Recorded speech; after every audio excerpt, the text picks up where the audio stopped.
이 방송은 일반적인 건강 정보를 드리기 위한 것으로 개인의 진단이나 치료를 대신할 수 없습니다. 현재 드시는 약이나 지병이 있으신 분들은 반드시 담당 의사와 상의하시기 바랍니다. 안녕하세요. 중장년과 시니어 분들을 오래 진료해온 내과 의사입니다. 60대가 지나면서 어느 순간부터 수면제를 안 먹으면 도저히 잠이 안 온다라는 걱정을 품고 진료실을 찾는 분들이 정말 많습니다. 약을 계속 먹자니 불안하고 그렇다고 혼자서 확 끊어버리자니 더 겁이 나는 마음 충분히 이해합니다. 그래서 오늘 라디오에서는 수면제를 당장 줄이거나 끊는 방법을 다루기보다 그 전에 먼저 꼭 점검해 보셨으면 하는 밤 습관 5가지에 대해 천천히 이야기해 보려고 합니다.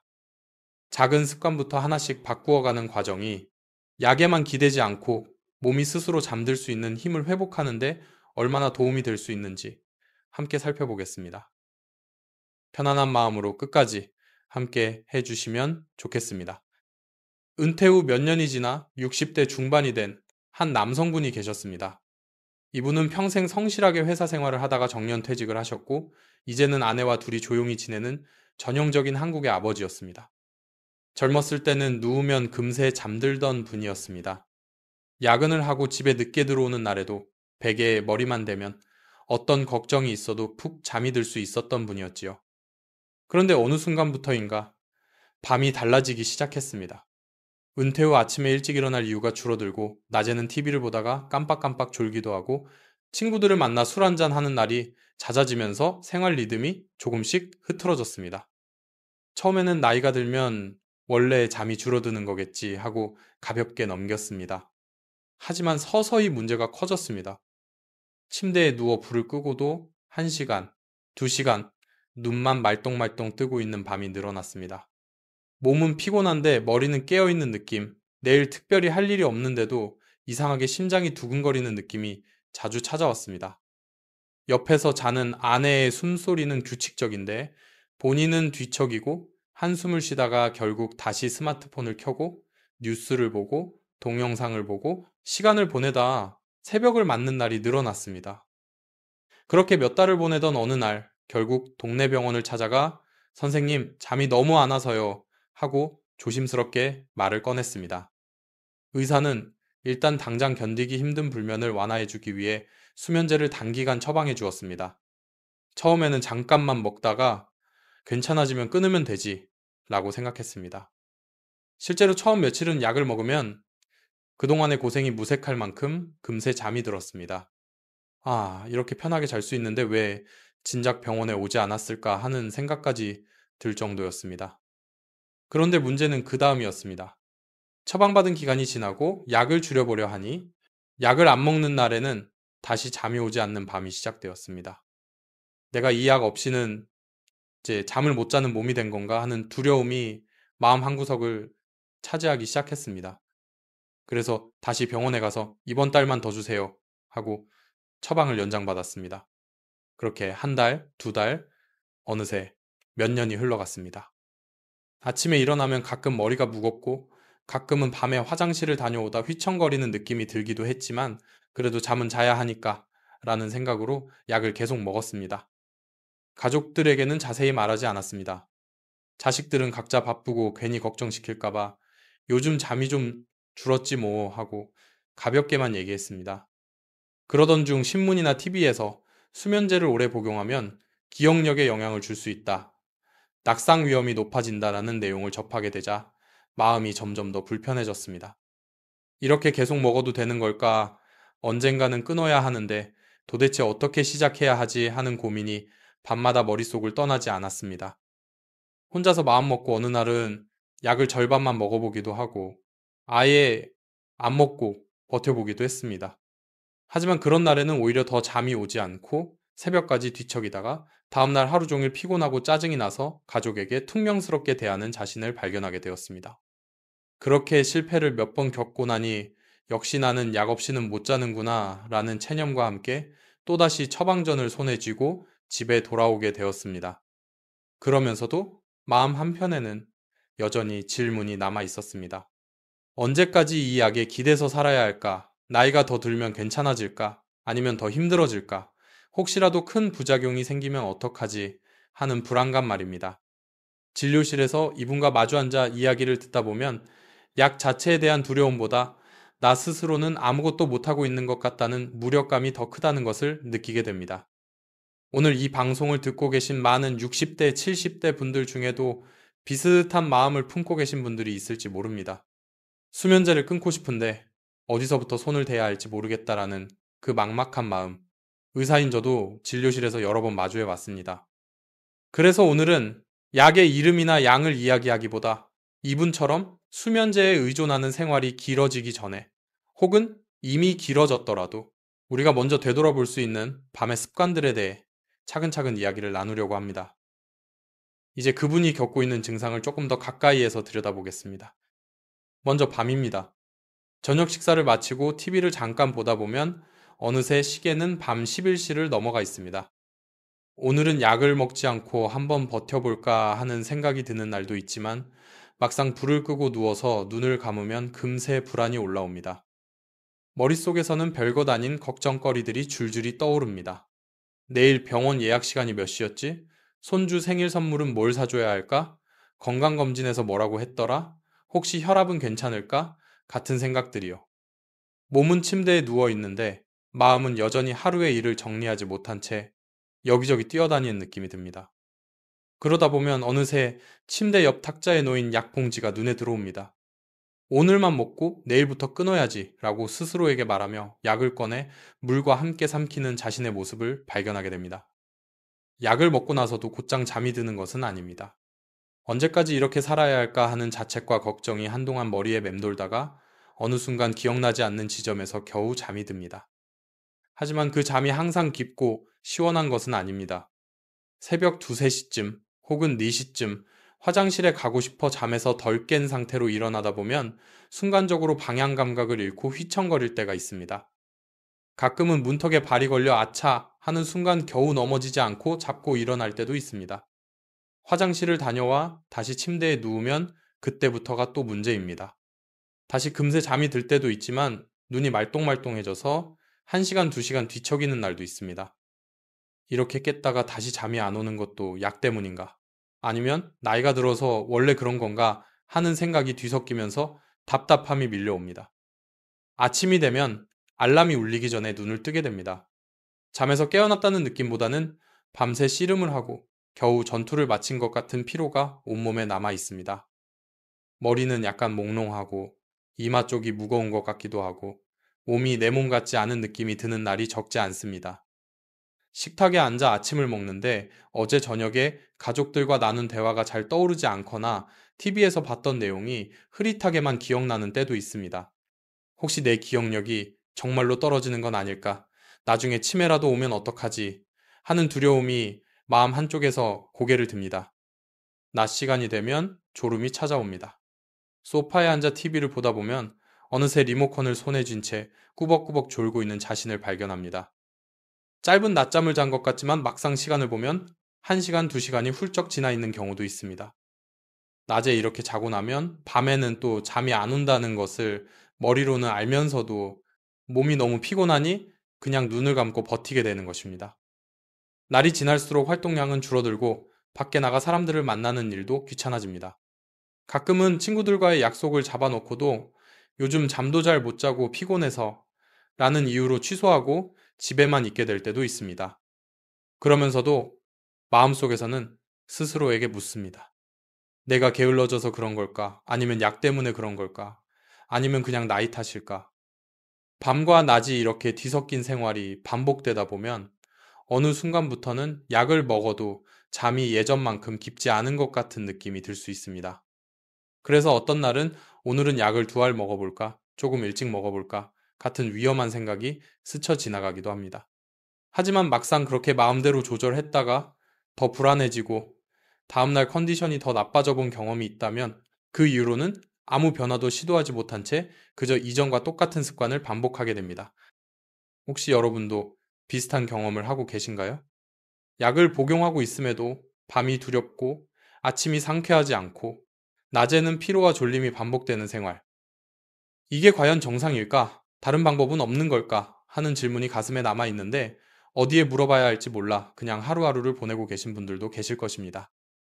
이러한 증상과 불편함은 단지 잠을 조금 못 잤다라는 수준을 넘어 하루 전체의 기분과 에너지, 가족과의 관계, 나의 자존감까지도 서서히 갉아먹을 수 있습니다.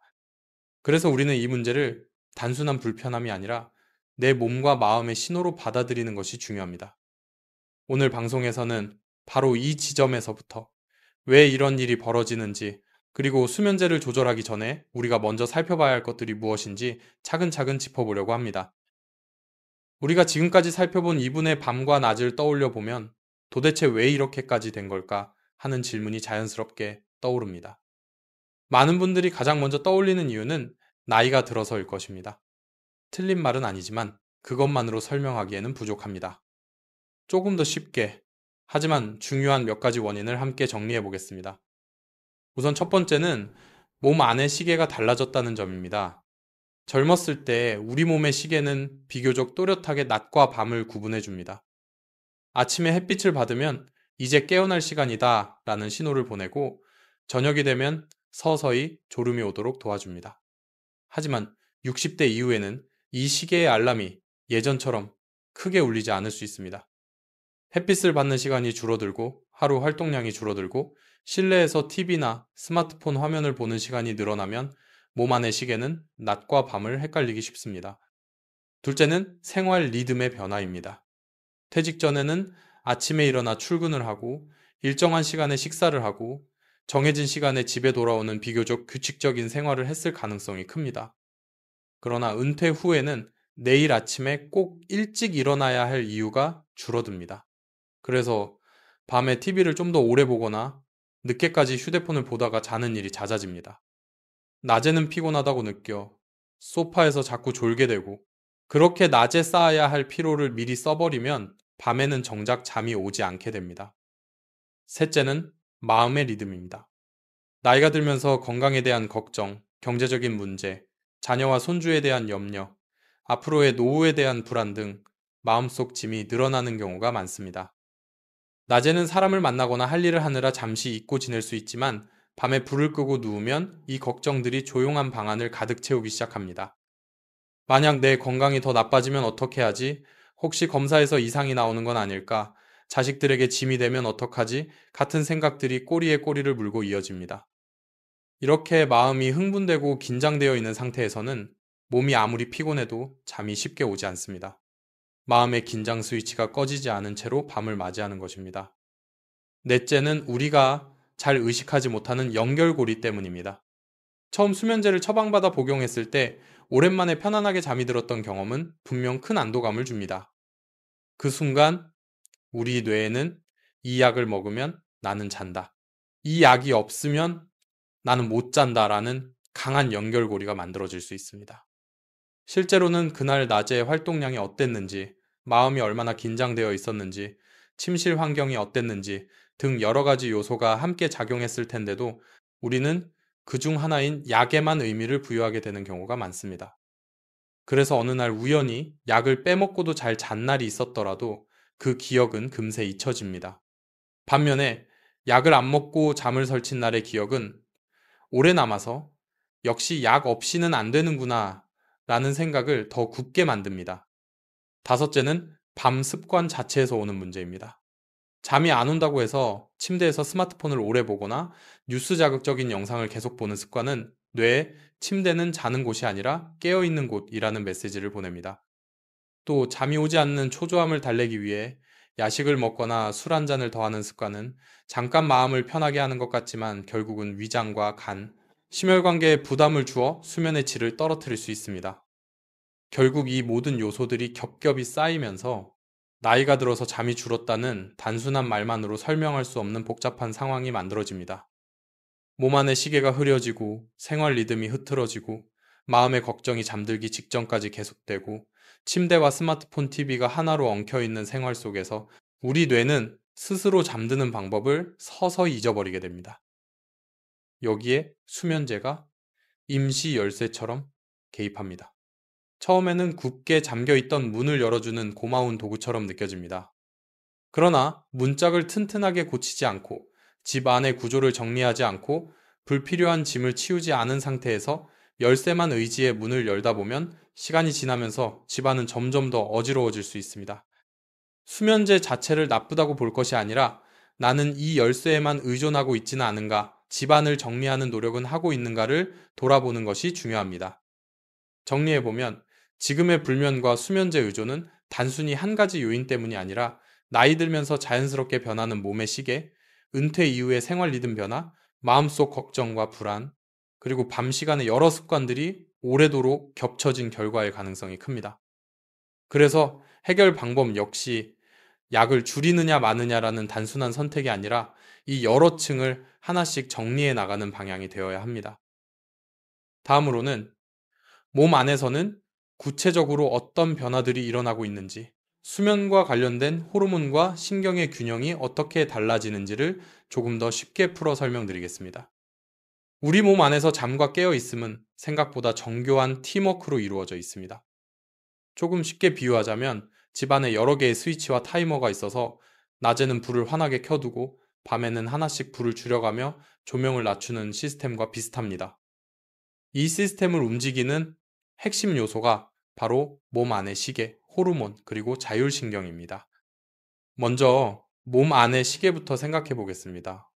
우리 뇌 깊은 곳에는 밤과 낮을 구분해주는 작은 시계가 있습니다.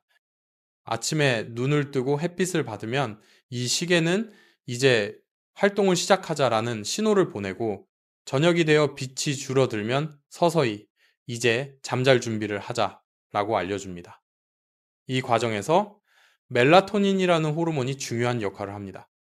멜라토닌은 종종 수면 호르몬이라고 불리지만 사실은 밤이 되었음을 몸에 알려주는 신호에 가깝습니다. 어두워지면 분비가 늘어나고 밝은 빛, 특히 스마트폰이나 TV에서 나오는 강한 빛을 오래 쬐면 분비가 줄어들 수 있습니다. 문제는 60대 이후에 이 시스템이 조금씩 약해진다는 점입니다. 밖에 잘 나가지 않고 햇빛을 받는 시간이 줄어들고 하루 종일 실내에서 인공 조명과 화면을 보며 지내면 몸 안의 시계는 점점 더 낮과 밤을 헷갈리게 됩니다. 낮에도 완전히 깨있지 못하고 밤에도 완전히 잠들지 못하는 애매한 상태가 이어질 수 있습니다. 두 번째로 스트레스와 관련된 호르몬인 코르티솔을 생각해 볼 수 있습니다. 코르티솔은 흔히 스트레스 호르몬이라고 불리지만 아침에 적당히 높게 분비되어 우리를 깨우고 낮 동안 에너지를 쓰게 도와주는 중요한 역할도 합니다. 원래는 아침에 높고 밤에 낮아지는 리듬을 갖고 있습니다. 그런데 걱정과 불안이 많고 밤늦게까지 자극적인 뉴스와 정보를 접하고 잠들기 직전까지 머리를 쓰는 생활을 하게 되면 이 리듬이 깨질 수 있습니다. 밤에도 코르티솔이 잘 떨어지지 않으면 몸은 아직 긴장을 풀 시간이 아니다라고 느끼고 누워 있어도 쉽게 잠들지 못하게 됩니다. 세 번째로 자율신경계를 살펴보겠습니다. 자율신경은 우리가 의식적으로 조절하지 않아도 심장박동, 호흡, 소화, 혈압 등을 알아서 조절해주는 시스템입니다. 이 안에는 엑셀 역할을 하는 교감신경과 브레이크 역할을 하는 부교감신경이 있습니다.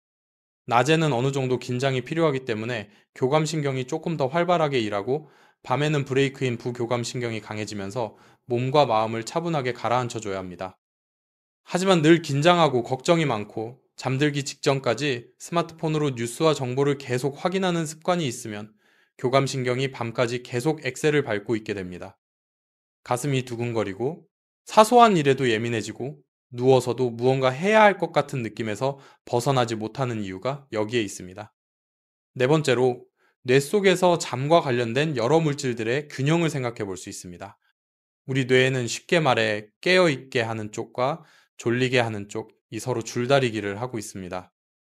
낮에는 깨어있게 하는 물질들이 조금 더 우세하고 하루 동안 에너지를 쓰고 피로가 쌓이면 저녁 이후에는 졸리게 하는 물질들이 서서히 힘을 얻습니다.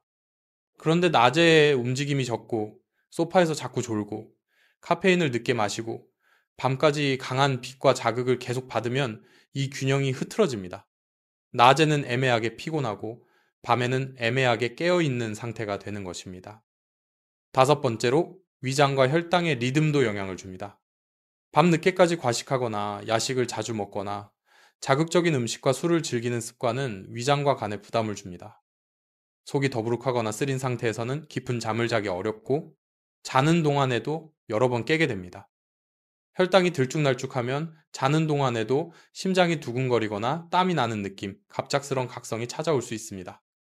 이렇게 보면 잠이라는 것은 단순히 뇌만의 문제가 아니라 몸 전체, 호르몬과 신경, 위장과 혈당, 심장과 혈압이 함께 얽혀 있는 과정이라는 것을 알 수 있습니다. 여기에 수면제가 개입하는 역할은 무엇일까요? 수면제는 이 복잡한 시스템의 일부를 잠시 조용히 만들어 잠드는 문턱을 조금 낮춰주는 역할을 할 수 있습니다. 그래서 오랜 기간 잠을 못 자서 지친 분들에게는 일정 기간 도움이 될 수 있습니다. 하지만 앞서 말씀드린 몸 안의 시계, 자율신경, 생활 리듬, 위장과 혈당의 문제를 그대로 둔 채 약만으로 버티게 되면 근본적인 균형이 회복되지 못한 상태가 이어질 수 있습니다. 또한 현재 복용 중인 다른 약들과의 상호작용이나 연령에 따른 대사 변화 등은 사람마다 다르기 때문에 수면제의 사용과 조절은 반드시 담당 의사와 상의하면서 결정해야 합니다. 우리가 오늘 방송에서 강조하고 싶은 것은 수면제는 무조건 나쁘다 또는 무조건 끊어야 한다가 아닙니다. 오히려 내 몸 안의 시계와 신경, 호르몬의 리듬을 조금이라도 더 자연스럽게 만들어주는 밤 습관을 갖추는 것이 약을 어떻게 할지 논의하기 전에 매우 중요하다는 점입니다. 몸 안에서 이런 변화들이 일어나고 있다는 사실을 이해하면 왜 단지 약의 양만 줄이거나 늘리는 방식으로는 해결이 어렵고 생활 전체를 함께 살펴봐야 하는지 조금 더 납득이 되실 것입니다. 이제 다음으로는 많은 60대 이후분들이 수면제와 관련해 흔히 빠지기 쉬운 오해와 실수들, 그리고 그로 인해 몸 안의 균형이 더 흔들리는 과정을 함께 짚어보겠습니다. 수면제와 잠에 대해 이야기할 때 많은 60대 이후분들이 비슷한 실수를 반복하는 것을 진료실에서 자주 보게 됩니다. 이 실수들은 처음에는 별것 아닌 선택처럼 느껴지지만 시간이 지나면서 몸 안의 리듬을 더 흐트러뜨리고 약에 대한 불안을 키우는 원인이 되기도 합니다. 첫 번째로 가장 흔한 실수는 혼자서 갑자기 약을 끊어보려 하는 것입니다. 어느 날 신문 기사나 TV 프로그램을 보고 수면제를 오래 먹으면 안 좋다더라는 말을 들은 뒤 아무 준비 없이 갑자기 약을 끊어버리는 분들이 있습니다. 그날 밤부터 잠이 더 오지 않고 심장이 더 두근거리고 머리가 더 예민해지는 경험을 하게 되면 역시 나는 약 없이는 절대 못 자는구나 라는 결론을 내리게 됩니다. 사실은 몸 안의 시계와 생활 습관을 정리하지 않은 상태에서 갑자기 열쇠만 빼버린 것이라 당연히 힘들 수밖에 없는데도 우리는 그 실패의 이유를 내 몸이 너무 나빠서로 돌리게 되는 것입니다. 두 번째 실수는 낮잠과 밤잠의 경계를 흐리는 생활입니다. 밤에 충분히 자지 못하니 낮에 피곤하고 소파에 앉아 TV를 보다가 어느새 꾸벅꾸벅 졸게 됩니다. 잠깐 눈만 붙이자 하고 눈을 감았다가 눈을 떠보니 1시간, 2시간이 지나 있는 경우가 적지 않습니다. 이렇게 낮에 깊게 자버리면 밤이 되어도 몸은 이미 어느 정도 쉬어버렸기 때문에 다시 깊은 잠으로 들어가기 어렵습니다. 그래서 또 밤에 잠이 오지 않고 다음날 낮에 또 졸고 이런 악순환이 반복되는 것입니다. 세 번째로 자주 보게 되는 실수는 침대를 맞는 공간으로 사용하는 습관입니다. 원래 침대는 몸과 뇌에게 여기는 잠을 자는 곳이라는 신호를 보내야 합니다. 그런데 침대에 누워 스마트폰으로 뉴스를 보고 드라마를 보고 게임을 하고 문자와 메신저를 주고받다 보면 우리 뇌는 침대를 눈과 머리를 더 각성시키는 공간으로 기억하게 됩니다. 잠이 오지 않는 밤마다 침대에서 스마트폰 화면을 오래 바라보는 생활은 수면제보다 훨씬 강력하게 수면 리듬을 깨는 요인이 될 수 있습니다. 네 번째 실수는 술로 잠을 대신해 보려는 시도입니다. 오늘은 약을 안 먹는 대신 소주 한두 잔만 하고 자야지 하며 술을 자연스러운 수면제처럼 사용하는 분들이 적지 않습니다. 잠깐은 빨리 잠이 오는 것처럼 느껴질 수 있지만 술에 의한 잠은 쉽게 깨고 깊은 수면이 줄어들며 새벽에 자주 깨는 패턴을 만들기 쉽습니다. 또한 혈압, 간 기능, 심장 건강에도 부담을 줄 수 있어 길게 보면 수면 문제를 더 복잡하게 만들 수 있습니다. 특히 이미 다른 약을 복용 중이거나 지병이 있는 분들께는 더욱 조심해야 할 부분입니다. 다섯 번째 실수는 어제 잠을 못 잤으니 오늘은 더 일찍 눕자 하는 선택입니다. 전날 밤을 제대로 못 보냈으니 피곤한 마음에 평소보다 훨씬 이른 시간에 침대로 들어가 버리는 경우가 많습니다. 하지만 몸의 시계는 아직 잠들 시간이라고 느끼지 못하고 있는데 너무 이르게 누워버리면 침대에서 뒤척이는 시간이 더 길어질 수밖에 없습니다. 이 과정에서 침대에만 누우면 잠이 안 온다는 인식이 더 강해지고 불안이 커지면 수면제에 더 의존하게 되는 결과가 나타납니다. 마지막으로 자주 보게 되는 것은 자신의 패턴을 기록하지 않고 감으로만 판단하는 습관입니다. 언제 잠자리에 들었는지, 언제 약을 먹었는지, 밤에 몇 번을 깼는지, 아침에 일어났을 때 기분이 어땠는지, 낮에는 얼마나 움직였는지를 전혀 기록하지 않은 채 그날그날 느낌만으로 오늘은 약을 줄여볼까, 늘려볼까를 결정하는 것입니다. 이렇게 하면 작은 변화에 대한 몸의 반응을 제대로 이해하기 어렵고 실패 경험만 쌓이면서 자신감이 더 떨어집니다. 이러한 실수들은 누구나 할 수 있는 자연스러운 선택처럼 보이지만 계속 반복되면 몸 안의 시계와 신경의 균형을 더 흐트러뜨리고 수면제에 대한 의존과 두려움을 동시에 키우게 됩니다. 중요한 것은 내가 잘못했으니 문제다 라고 자책하는 것이 아니라 내가 이런 패턴에 빠져 있었구나 하고 알아차리는 것입니다. 알아차림에서부터 변화의 첫걸음이 시작되기 때문입니다. 이제 다음으로는 수면제를 줄이거나 끊는 이야기를 하기 전에 우리가 먼저 정리해 볼 수 있는 구체적인 밤 습관 5가지를 시간대별로 나누어 자세히 말씀드리겠습니다. 아까 말씀드린 것처럼 수면제를 어떻게 조절할지 고민하기 전에 오늘 제목에서 말씀드린 5가지 밤 습관부터 차근차근 정리해 보겠습니다. 이 습관들은 60대 이후에 특히 흐트러지기 쉬운 몸 안의 시계와 자율신경을 다시 정돈하는 데 도움을 줄 수 있는 것들입니다. 모두 다 한꺼번에 완벽하게 하려고 하기보다는 오늘은 하나, 다음 주에는 하나를 더 하는 식으로 천천히 늘려가시는 것이 좋습니다. 첫 번째 습관은 저녁 식사 후부터 취침 2시간 전까지의 시간을 어떻게 쓰느냐입니다. 퇴직 후에는 저녁 식사를 하고 나면 TV 앞에 앉아 오래 계시는 분들이 많습니다. 그러다 보면 몸은 거의 움직이지 않은 채 머리와 눈만 계속 자극을 받게 됩니다. 가능하다면 저녁 식사 후 20, 30분 정도는 집안을 천천히 걸어 다니거나 가벼운 정리를 하거나 동네를 한 바퀴 도는 습관을 만들어 보시는 것이 좋습니다. 빨리 걷지 않아도 괜찮습니다. 단지 의자를 떠나 다리를 조금 더 써주는 것만으로도 몸 안의 시계에 이제 곧 하루를 마무리할 시간이다 라는 신호를 보내는데 도움을 줄 수 있습니다. 또한 이 시간 이후에는 카페인이 들어있는 커피, 진한 녹차, 에너지 음료는 가능한 한 피하는 것이 좋습니다. 나는 커피를 마셔도 잘 자는 편이었다라고 생각하셨던 분들도 60대 이후에는 몸의 반응이 달라질 수 있습니다. 저녁에는 따뜻한 물이나 카페인이 없는 차로 바꿔보는 작은 변화만으로도 몇 주 뒤에 잠드는 시간이 조금씩 앞당겨지는 것을 느끼시는 분들도 있습니다. 두 번째 습관은 잠자리에 들기 1시간 전 집안의 빛과 화면을 줄이는 것입니다. 많은 분들이 불 끄고 누워서 스마트폰을 보다가 잠들어요 라고 말씀하십니다. 하지만 우리의 뇌는 밝은 화면을 볼 때마다 여전히 낮이라고 착각합니다. 그래서 눈은 감고 싶은데 머리는 계속 깨어있는 상태가 됩니다. 가능하다면 잠자기 1시간 전부터는 TV와 스마트폰을 서서히 끄는 연습을 해보셨으면 합니다. 처음부터 완전히 끊기 어렵다면 시간을 정해두는 것이 좋습니다. 예를 들어 밤 10시 이후에는 TV를 끄고 스마트폰은 거실에 두고 침실로 들어간다라는 규칙을 가족과 함께 정해보는 것입니다. 집 안조명도 조금씩 낮춰보십시오. 밝고 하얀 형광등 대신 조금 더 노란빛의 스탠드나 간접 조명을 사용해 눈과 뇌가 서서히 이제 밤이구나를 느끼도록 도와주는 것이 좋습니다. 이렇게 빛을 줄이는 습관은 멜라토닌 분비 리듬을 회복하는 데 도움이 될 수 있습니다.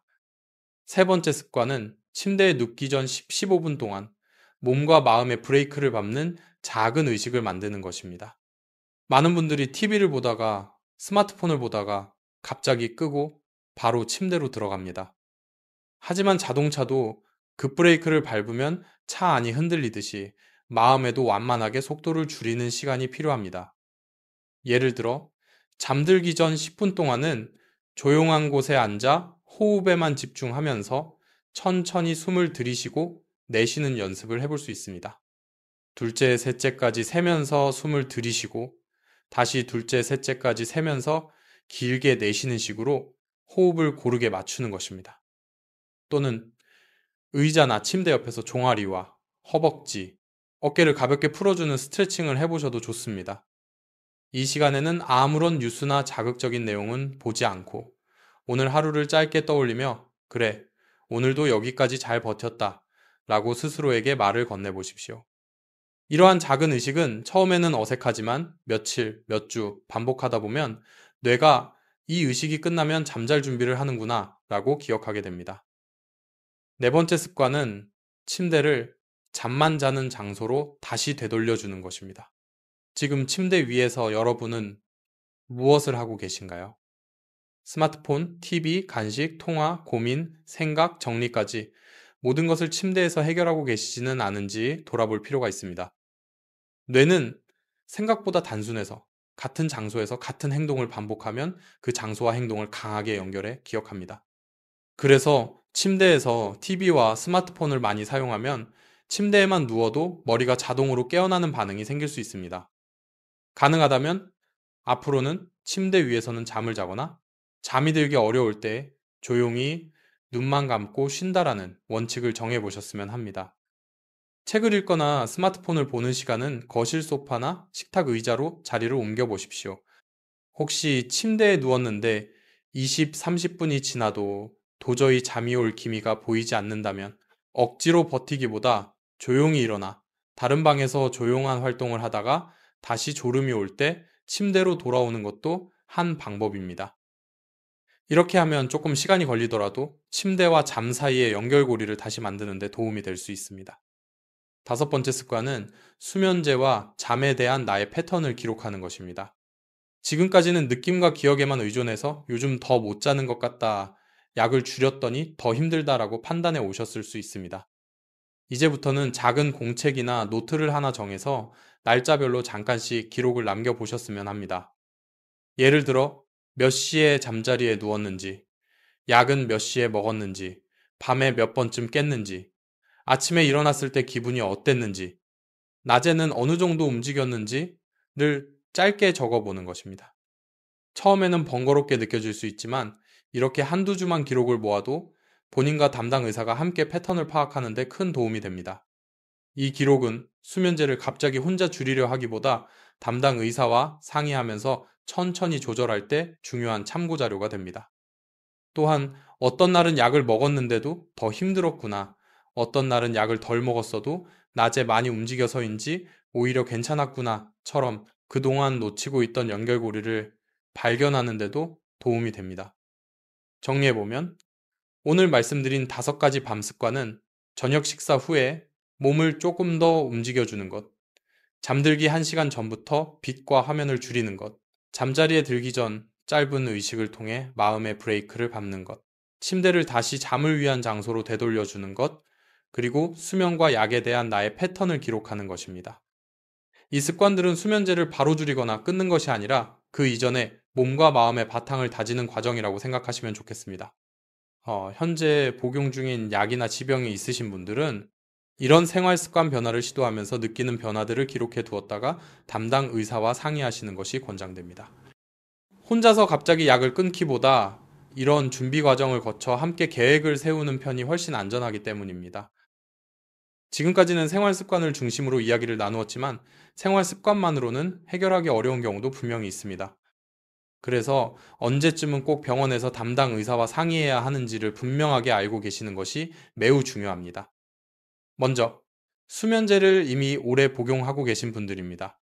몇 달이 아니라 몇 년 동안 계속해서 수면제를 처방받아 드시고 있다면 혼자서 판단하기보다 담당 의사와 복용기간과 용량, 다른 약과의 관계를 점검해 보는 것이 좋습니다. 특히 혈압약, 심장약, 진정제, 통증 조절약 등 다른 약들을 함께 복용하고 계시다면 몸 안에서 서로 어떤 영향을 주고받는지 전문적인 확인이 필요할 수 있습니다. 두 번째로, 밤 사이에 자주 넘어진 적이 있거나 화장실을 가다가 휘청거린 경험이 반복되는 경우입니다. 수면제를 복용하면 잠이 오는 것뿐 아니라 균형 감각이나 근육 반응이 늦어질 수 있어 어두운 밤길이나 화장실로 가는 길에서 넘어질 위험이 커질 수 있습니다. 실제로 대수롭지 않게 넘어졌다고 생각했던 일이 허리나 고관절 골절로 이어져 큰 수술을 해야 하는 경우도 종종 있습니다. 최근 몇 달 사이에 밤에 일어나다가 넘어진 적이 있거나 문턱에 자주 걸려 휘청거렸다면 반드시 담당 의사와 상의하시기 바랍니다. 세 번째는 아침에 일어났을 때의 상태입니다. 잠에서 깨어났는데 머리가 심하게 멍하고 하루 종일 안개 속에 있는 것처럼 흐릿한 느낌이 지속된다면 단순한 피곤함이 아니라 약의 영향 또는 다른 내과적 문제가 함께 작용하고 있을 수 있습니다. 또한 아침마다 심하게 어지럽거나 자리에서 일어날 때 눈앞이 깜깜해지는 증상이 자주 나타난다면 혈압 변화나 심장, 자율신경계 문제와 관련이 있을 수 있어 정확한 검사가 필요합니다. 네 번째는 기억력과 기분의 변화입니다. 최근 들어 사람 이름이나 약속을 자주 잊는다든지 같은 말을 여러 번 반복한다는 이야기를 주변에서 듣게 된다면 나이가 들어서 그렇겠지 하고만 넘기지 마시기 바랍니다. 물론 나이에 따른 자연스러운 변화도 있지만 어떤 경우에는 수면의 질 저하, 수면제와 다른 약들의 영향 또는 초기 인지기능 저하와 관련이 있을 수 있습니다. 또 이유 없이 우울감이 심해지거나 의욕이 떨어지고 앞으로의 생활이 별 의미 없다는 생각이 자주 든다면 단순한 불면을 넘어 마음의 건강까지 함께 살펴볼 시점일 수 있습니다. 다섯 번째는 기존에 가지고 계신 지병과 관련된 신호입니다. 당뇨병, 고혈압, 심장질환, 뇌혈관 질환, 신장질환, 암 등의 질환이 있는 분들은 수면 패턴과 약 복용이 서로 영향을 주고받을 가능성이 더 큽니다. 예를 들어 밤에 자주 가슴이 두근거리거나 숨이 차는 느낌, 이유 없는 흉통, 새벽에 땀을 많이 흘리며 깨어나는 증상 등이 반복된다면 단순한 불안이나 악몽으로만 생각하지 마시고 꼭 검사를 받아보셔야 합니다. 또한 만성적인 통증이 있는 분들이 진통제와 수면제를 함께 오래 사용하는 경우에도 몸 안의 균형과 장기 기능에 대한 점검이 필요합니다. 여섯 번째로 잠을 자도 도무지 개운한 날이 거의 없는 경우입니다. 몇 시간을 잤는지와 상관없이 항상 피곤하다, 머리가 무겁다는 상태가 몇 주 이상 지속된다면 수면무호흡증이나 다른 호흡 문제, 갑상선 기능 이상, 빈혈 등 다양한 원인이 숨어 있을 수 있습니다. 특히 코를 심하게 골거나 자는 동안 숨이 죄는 것처럼 보인다는 이야기를 가족에게 듣는다면 전문적인 수면 검사가 필요할 수 있습니다. 마지막으로 스스로 약을 조절하고 싶다는 생각이 들기 시작했을 때입니다. 이대로 계속 먹어도 되는 걸까? 언젠가는 줄여야 하지 않을까? 라는 고민이 생겼다면 그 순간이 바로 담당 의사와 상의할 타이밍일 수 있습니다. 생활 습관을 정리해 나가며 기록을 해두셨다면 그 내용을 가지고 가서 솔직하게 상황을 이야기해 주십시오. 언제부터 약을 먹기 시작했는지, 용량이 어떻게 바뀌어왔는지, 밤과 낮의 패턴이 어떤지, 넘어지거나 어지러운 경험은 없었는지 등을 함께 점검하면서 조금씩 안전하게 방향을 잡아갈 수 있습니다. 정리하면 수면제를 복용하는 모든 분들이 당장 약을 줄여야 하는 것은 아닙니다. 그러나 오래 복용하고 계신 분들, 밤에 넘어지거나 아침에 심한 멍함과 어지러움을 느끼는 분들, 기억력과 기분의 변화가 걱정되는 분들, 여러 지병과 함께 복용 중인 분들은 혼자서 결론을 내리기보다 담당 의사와 함께 현 상황을 정리해 보는 것이 권장됩니다. 이 과정은 나를 탓하기 위한 것이 아니라 앞으로의 삶을 조금 더 안전하고 편안하게 만들기 위한 준비라고 생각해 주시면 좋겠습니다. 이제 마지막으로 오늘 나눈 이야기의 핵심을 다시 짚어보고 지금부터라도 천천히 시작할 수 있는 작은 한 걸음을 함께 정리해 보겠습니다. 오늘 이야기를 잠깐 되돌아보면 결국 우리가 나누고 싶었던 메시지는 그리 복잡하지 않습니다. 첫째, 수면제 자체를 선악으로 나누기보다 내가 어떤 이유와 과정을 통해 여기까지 오게 되었는지를 이해하는 것이 중요하다는 점입니다. 나이가 들면서 몸 안의 시계와 호르몬, 자율신경의 리듬이 바뀌고 은퇴 이후 생활 패턴과 마음속 걱정이 겹겹이 쌓이면서 어느 날 문득 약 없이는 잠을 못 자는 삶, 한가운데 서 있게 된 분들이 많습니다. 이것은 누가 잘못해서가 아니라 누구에게나 일어날 수 있는 변화의 한 모습입니다. 둘째, 수면제를 줄이거나 끊는 문제는 혼자서 갑자기 결심하는 용기 테스트가 아니라 준비와 점검이 필요한 과정이라는 점입니다. 오늘 말씀드린 5가지 밤 습관처럼 저녁 이후의 움직임과 빛과 화면, 잠들기 전의 작은 의식, 침대의 역할, 나의 패턴 기록을 차근차근 정리해 나가는 것이 먼저입니다. 이러한 바탕이 어느 정도 마련되어야 담당 의사와 상의하며 수면제를 어떻게 조절할지 논의할 때도 훨씬 안전하고 실패에 대한 두려움이 줄어듭니다. 셋째, 몸이 보내는 경고 신호를 너무 오래 혼자만 안고 있지 말자는 것입니다. 밤에 자주 넘어지거나 아침마다 심한 멍함과 어지러움이 반복되는 경우, 기억력과 기분의 변화가 눈에 띄는 경우, 여러 지병과 약들이 복잡하게 얽혀 있는 경우에는 괜찮겠지 하고 넘기기보다 반드시 전문가의 눈으로 한번 정리해 보는 것이 필요합니다.